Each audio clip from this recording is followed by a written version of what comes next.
안녕하세요. 윤기수입니다. 지적재산권 12강에 대한 강의를 시작하도록 하겠습니다. 11강까지는 이제 특허법에 대해서 했죠. 12강부터는 이제 디자인보호법에 대해서 이제 하도록 하겠습니다. 오늘 강의할 주제는 디자인에 대한 성립 요건이 되겠습니다.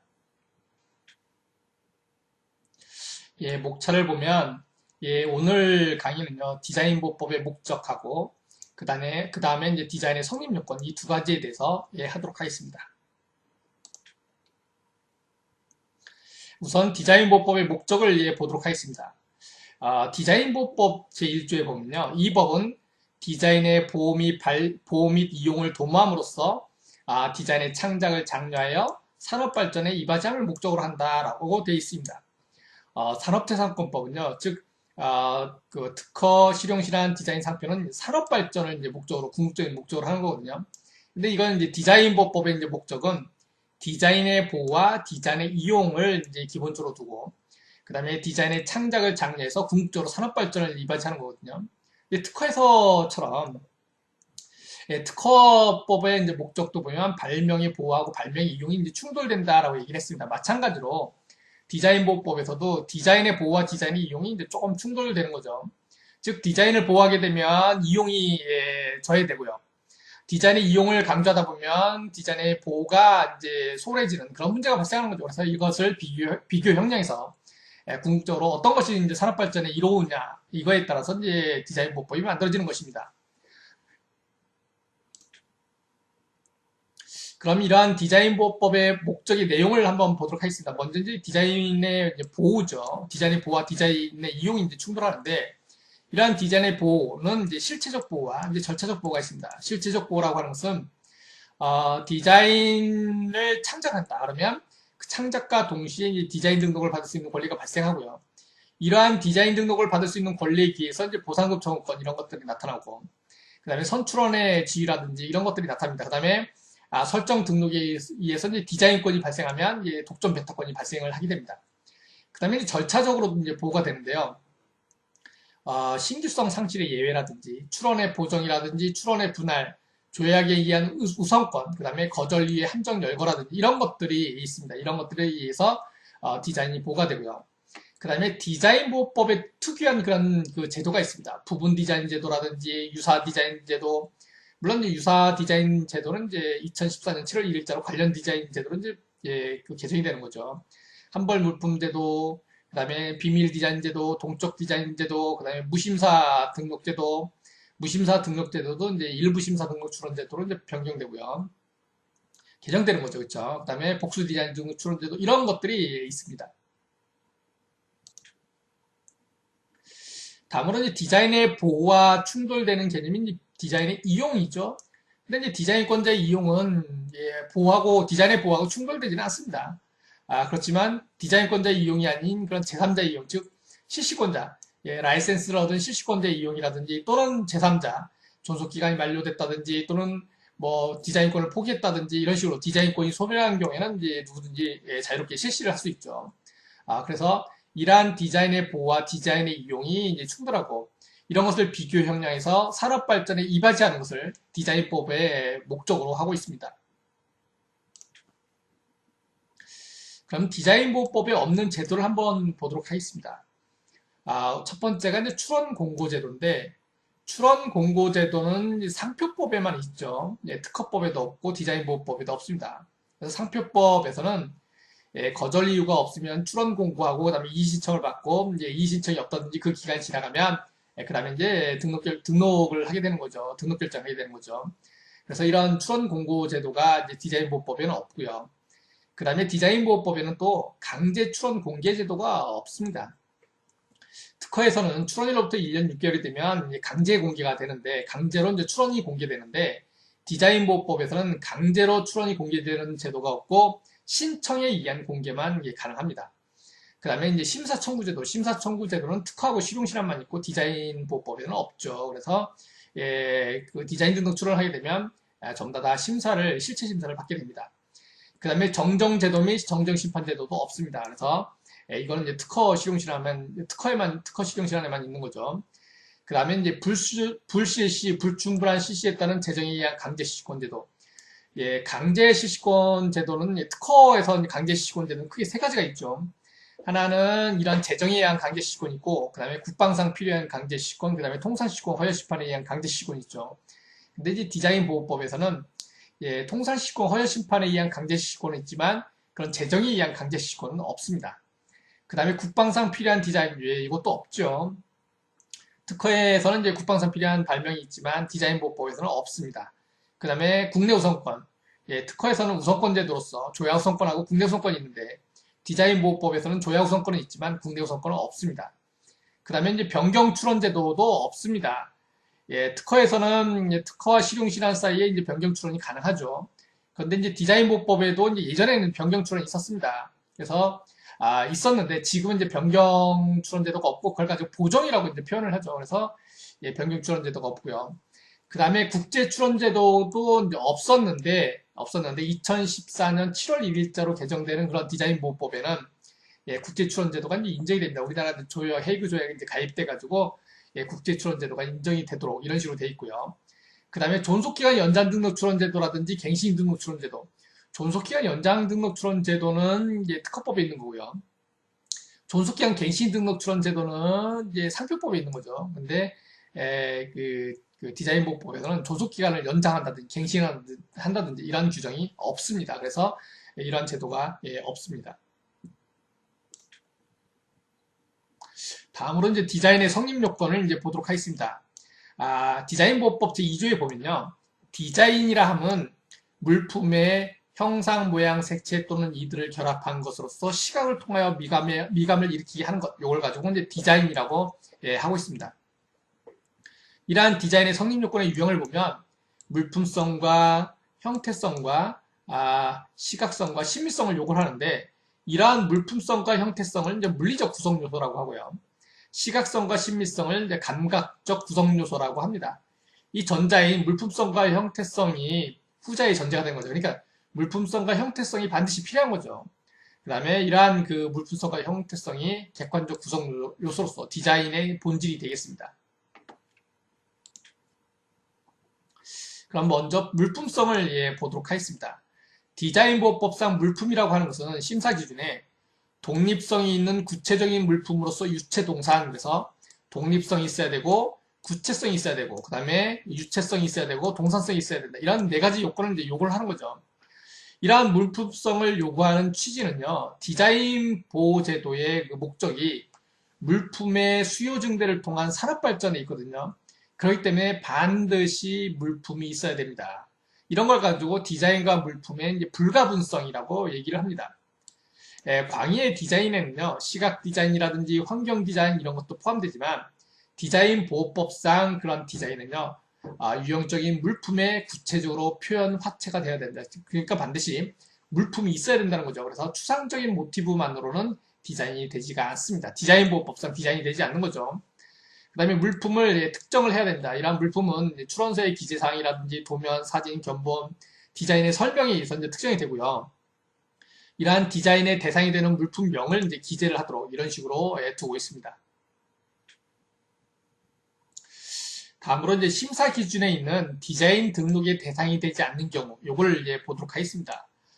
아까 이제 심사 기준에서 이제 물품에 보면 유체 동산이어야 된다라고 얘기를 했어요. 동산성이 있어야 되는 거죠. 독립성이 있어야 되고, 구체성이 있어야 되고, 그다음에 유체성, 동산성이 있어야 되는데, 그렇기 때문에 동산이 아닌 부동산, 이런 경우에는 물품으로 되지 않는다고 이제 보고 있는 거죠. 다만, 다량 생산이라든지 운반이 가능한 경우, 이런 경우는 예외적으로 이제 그 물품성이 있는 것으로 디자인 등록이 되는 것으로 이제 보고 있습니다. 예를 들면, 방갈로라든지, 공중전화 박스, 이동 판매대, 이동 화장실 이런 경우에는 이제 다량 생산이라든지 운반이 가능하기 때문에 이런 경우에는 그 물품으로 보고 있습니다.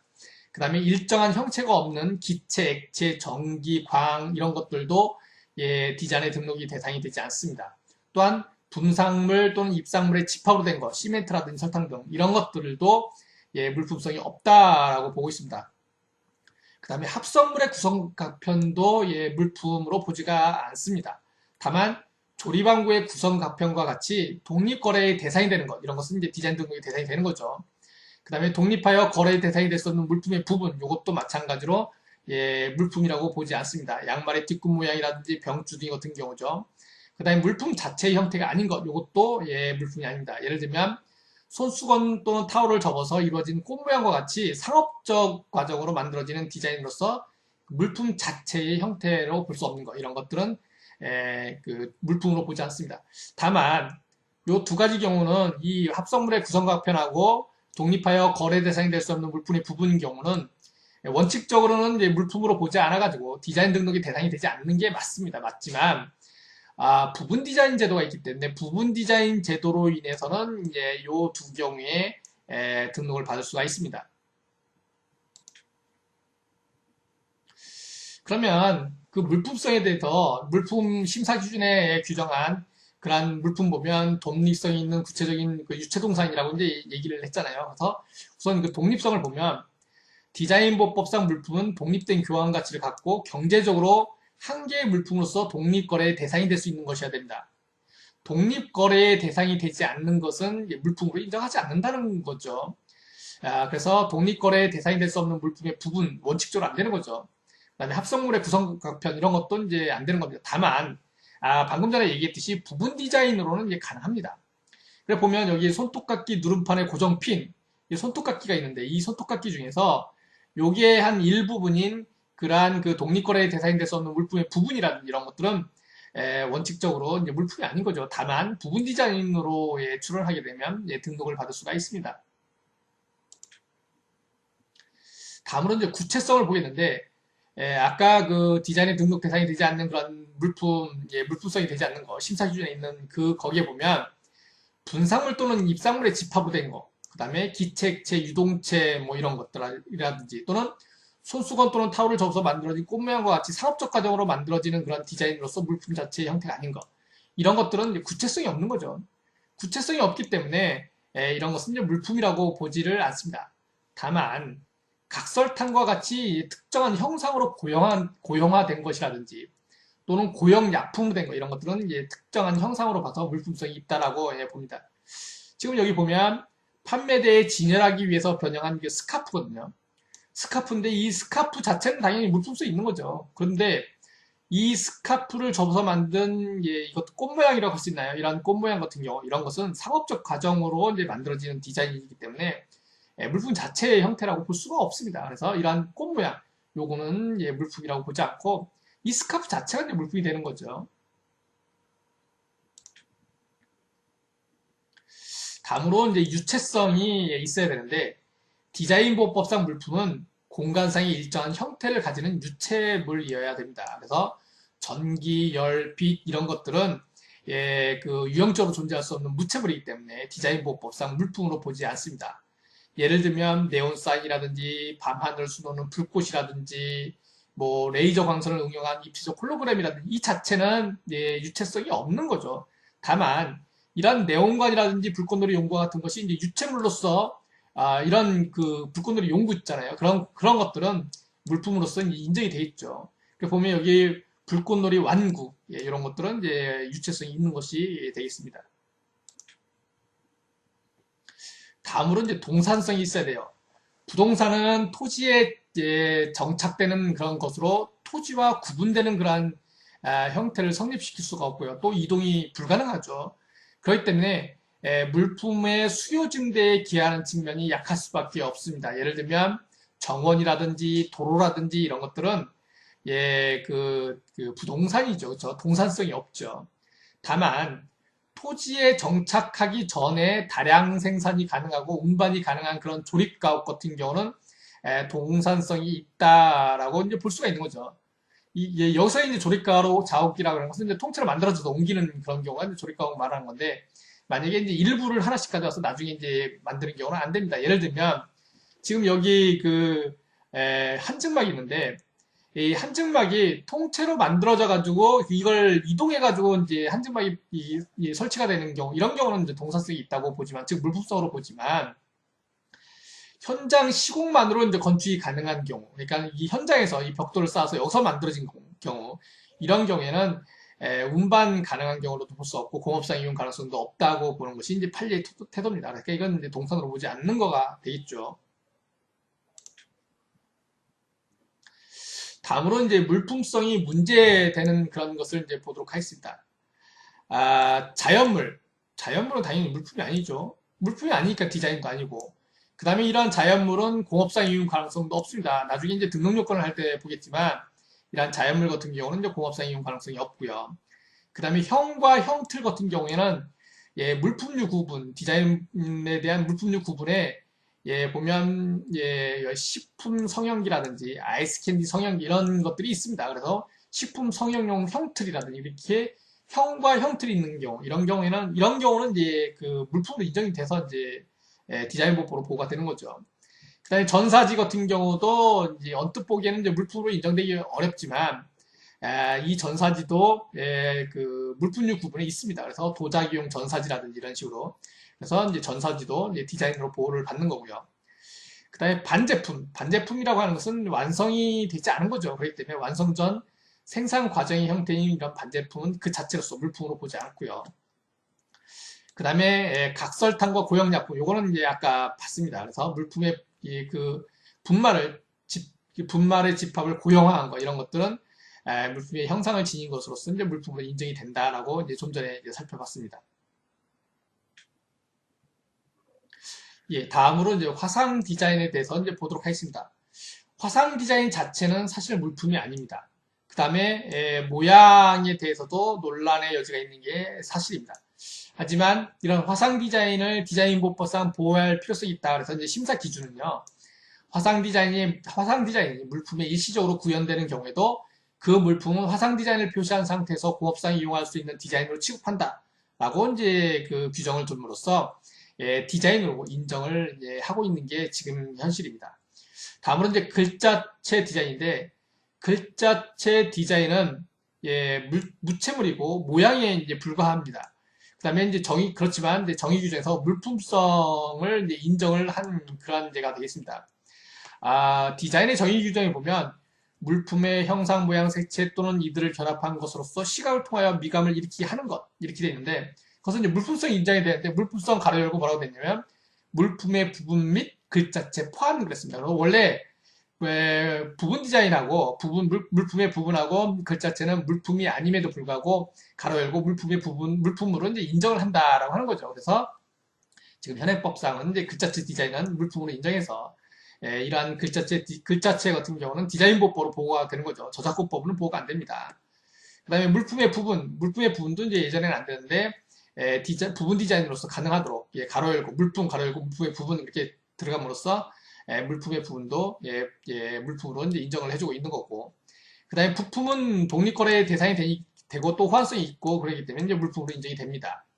그 다음에 조립왕구의 구성각편은 본래 이제 독립거래 대상이 되지 않는 그런 거가 되지만, 다양한 그 완성 형태가 다양한 조립왕구의 구성각편과 같이 독립거래 대상이 되는 거 이런 것들은 물품성이 있다고 이제 예외적으로 인정을 해줬죠. 그래서 이거는 지금 물품성이 있다고 이제 보고 있는 거죠. 예, 다음으로 이제 형태성을 보도록 하겠습니다. 형태성이라고 하는 것은 형상, 모양, 색채 또는 이들을 결합한 것이 이제 형태성이 되겠죠. 먼저 형상을 보면요. 형상이라고 하는 것은 물품이 공간을 점하고 있는 윤곽을 형상이라고 얘기를 합니다. 원래 형상은 형태성의 필수적인 구성 요소죠. 그렇기 때문에 형상이 없는 디자인은 존재하지 않습니다. 다만 글자체는 형상을 수반하지 않죠. 그럼에도 불구하고 이제 디자인보호법상 인정이 되는 거고요.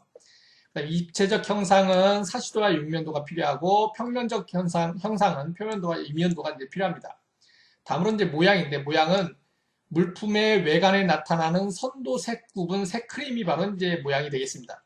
선도라고 하는 것은 선으로 그린 도형이고요. 색 구분은 공간이 아닌 색채로서 구획되어 있는 거, 이게 바로 색 구분이고, 색 흐림은 색과 색의 경계를 흐리게 해서 색이 자연스럽게 올라가는 것처럼 보이게 하는 것, 이게 바로 이제 색 흐림이 되겠습니다. 사실 이제 모양은 필수적 구성 요소는 아닙니다. 그렇지만 그래서 이제 이런 디자인의 성립 여부에 모양 자체가 영향을 미치는 것은 아닙니다. 가장 중요한 게 형상이 되겠죠. 다음으로 이제 색채는 물체에 반사되는 빛에 의해서 인간의 망막을 자극하는 물체의 성질을 색채라고 합니다. 이런 색채는 형태성의 임의적 구성 요소예요. 이러한 그 색채는 무채색, 예, 명도만 있는 무채색이라든지 또는 색상 명도 채도가 있는 그런 유채색 이런 것으로 이제 구분되고요. 디자인 보호법상 색채는요 투명색과 금속색도 예, 다 포함을 합니다. 그 다음에 형상 모양 색채인지 결합인데요. 형상만의 디자인이 이제 가능합니다. 그래서 색채가 없는 디자인은 있을 수가 없지만 왜냐하면 형상은 반드시 필요하기 때문에 필수적 구성 요소잖아요. 그렇기 때문에 형상만의 디자인은 가능한데 색채가 없는 디자인은 이제 있을 수 없는 게 원칙이지만 도면에 형상만이 표현된 경우 이런 경우를 무모양 일색의 디자인으로 이제 해석해서 형상만의 디자인을 인정을 합니다. 그 다음에 이러한 그 형상 모양 색채의 결합을 보면 반드시 형상은 있어야 되기 때문에 형상과 색채의 결합 디자인이라든지 또는 형상과 모양의 결합 디자인 또는 형상 모양 색채의 결합 디자인 이런 것들이 예, 있을 수가 있겠죠. 다음으로 이제 형태의 유사 판단을 보면 일반적인 디자인 같은 경우 유사 판단을 보면요. 형상이나 모양 중 어느 하나가 유사하지 않냐면 원칙적으로 유사하지 아니한 디자인으로 봅니다. 다만 이런 형상이나 모양이 디자인의 미감에 미친 영향 정도를 종합적으로 고려해서 이제 전체적으로 판단한다라고 이제 디자인 그 심사 기준에 나와 있고요. 그다음에 모양의 유사 여부는요. 주제의 표현 방법과 배열, 무늬의 크기 및 색채 이런 것들을 종합해서 판단하고 색채는 모양을 구성하지 않냐는 한 유사 여부 판단의 요소로 고려하지 않습니다. 화상 디자인 같은 경우는요, 화상 디자인이 구현된 물품이 동일 유사한 경우에만 이제 형태 유사 여부를 판단을 하는 거죠. 당연히 이제 물품이 이제 동일 유사하고, 그 다음에 이제 형태를 판단하는 거죠. 이러한 화상 디자인은 모양에 해당이 됩니다. 그래서 모양의 유사 판단에 따라서 형태 유사를 이제 판단하게 됩니다. 다음으로 이제 동적 디자인을 보면 동적 디자인이라고 하는 것은 이제 움직이는 거죠. 그래서 동적 디자인과 정적 디자인 사이에서 이제 살펴보면 동적 디자인의 정지 상태 및 동작 중에 기본적인 주체를 이루는 자태하고 정적 디자인하고 이제 비교를 해서 유사하면 유사한 디자인으로 봅니다. 다만 동작의 내용이 특이하다든지 그러면 이제 유사하지 아니한 것은 이제 볼 수가 있겠죠. 그 다음에 정적 디자인하고 이제 동적 디자인하고 비교할 때 정적 디자인이 동적 디자인의 정지 상태 또는 동작 중에 기본적인 주체를 이루는 자태, 요거하고 이제 비교를 해서 유사하면 유사한 디자인으로 봅니다. 그 다음에 동적 디자인 상호간, 즉 동적 디자인과 동적 디자인 상호간이죠. 이런 경우에는 정지 상태라든지 동작의 내용이라든지 기본적인 주체를 이루는 자태, 이것을 전체로서 비교해서 이제 유사 여부를 이제 판단을 하게 됩니다. 다음으로 이제 형태성이 문제가 되는 경우를 이제 보도록 하겠습니다. 먼저 이제 문자입니다. 종래에는요, 문자 같은 경우는 이제 공공성이라든지 또는 상표로서의 오인 염려라든지 또는 의미와 관점에 독점권을 부여하는 그런 문제로 인해서 그 디자인에 그 등록되지 않았습니다. 지금 형태성이 없다라고 이제 봤죠.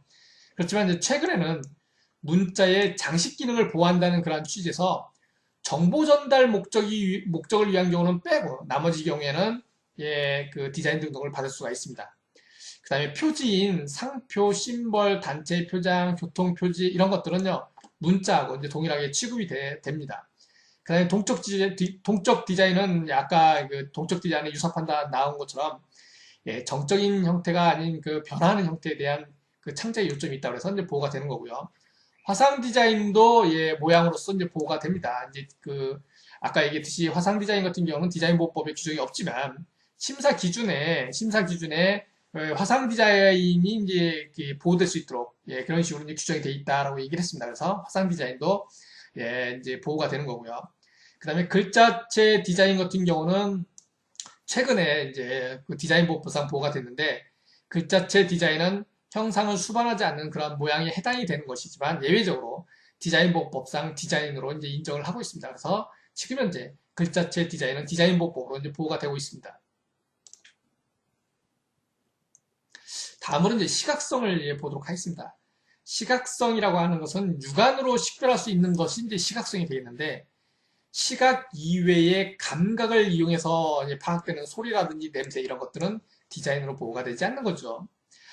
그 다음에 분상물, 입상물의 일단위와 같이 육안으로 식별할 수 없는 것, 이것도 이제 디자인으로 이제 볼 수가 없습니다. 요거는 이제 물품성 자체도 없다고 이제 보는 거죠.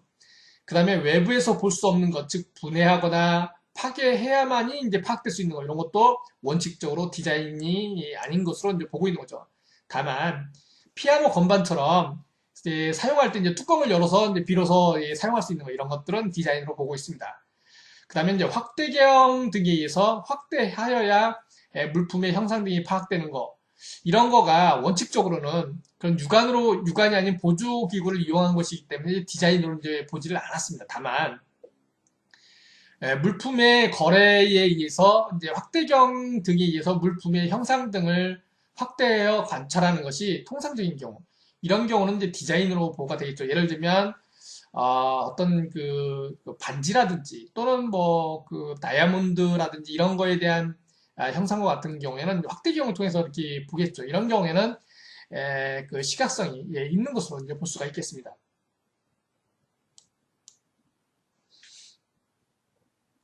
지금 여기 발광 다이오드라고 하는 이제 그림이 있는데 이렇게 지금 여기 사시도와 이제 평면도가 있는데 이러한 그 발광 다이오드 같은 경우는 이제 육안으로 이제 식별할 수 없는 경우임에도 불구하고 이런 경우에는 시각성이 있다라고 이제 이런 식으로 이제 보고 있는 거죠. 그럼 마지막으로 디자인의 성립 요건 중 마지막인 신미성에 대해서 이제 보도록 하겠습니다. 디자인이 되기 위해서는, 성립되기 위해서는 물품성, 형태성, 시각성, 신미성이 있어야 되는데, 이제 마지막 부분이죠. 미학적 신미성과의 관계를 이제 보도록 하면, 특수한 취미감이라든지 유행감, 편리함, 이런 것을 줄 수만 있으면 족하지, 반드시 미학적으로 높은 수준의 고상하고 우아한 것일 필요는 없습니다. 심사 기준에 보면요. 기능작용 효과를 주 목적으로 한 것으로서 미감을 거의 일으키게 하지 않는 것. 이런 것은 신미성이 없다라고 보고 있고요. 또 디자인으로서 짜임새가 없고 조작감만 주는 것으로서 미감을 거의 일으키게 하지 않는 것. 이런 것도 신미성이 없다라고 봅니다. 그래서 심사 기준에서는 이런 두 가지 경우가 신미성이 없다라고 이런 식으로 이제 보고 있습니다. 마지막으로 디자인의 성립 요건을 위반한 경우 그 취급에 대해서 이제 보도록 하겠습니다. 디자인 보법상 그런 디자인의 정의 규정에 위반된 경우, 즉 물품의 형상, 모양, 색채 또는 이들을 결합한 것으로서 시각을 통하여 미감을 일으키게 하는 것, 이게 바로 이제 디자인인데, 이러한 정의 규정에 위반된 경우는 디자인 보법상 직접적인 거절료를 두고 있지는 않습니다. 그래서 실무적으로는 디자인의 이러한 정의 규정에 위반된 경우, 이런 경우에는 공업상 이용 가능성이 없다라고 해서 이제 거절하도록 이런 식으로 이제 심사 기준에 규정을 두고 있습니다. 특허도 마찬가지죠. 특허에서도 발명의 성립 요건을 위반한 경우에는 산업상 이용 가능성이 없는 것으로 거절하도록 이런 식으로 이제 심사 지침서에 이제 규정이 되어 있는 거죠. 그래서 이제 디자인보호법에는 마찬가지로 디자인의 그런 성립 요건을 위반한 경우는 공업상 이용 가능성이 없는 것으로서 거절되도록 하고 있고요. 그 다음에 이러한 그 디자인의 성립 요건을 위반한 경우에도 불구하고 착오로 등록되었다. 그러면 이제 무효18 청구할 수 있는 무효 사유가 되고요. 그 다음에 이러한 디자인의 성립 요건을 위반했다고 해서 이제 거절 결정이 확정됐거나 또는 심결이 확정된 경우, 이런 경우는 선출원의 지위를 상실하기 때문에 더 이상 이제 선출원이 되지 않는 거가 되어 있습니다. 오늘부터 이제 디자인보호법이 이제 본격적으로 시작이 됐고, 오늘은 디자인보호법의 목적과 그다음에 디자인의 이제 성립 요건에 대해서 이제 봤습니다. 다음부터는 디자인보호법상 특이제도라든지 또는 디자인의 등록 요건 이런 거에 대해서 이제 살펴보도록 하겠습니다. 오늘 수고 많으셨고요. 다음 강의에 뵙도록 하겠습니다.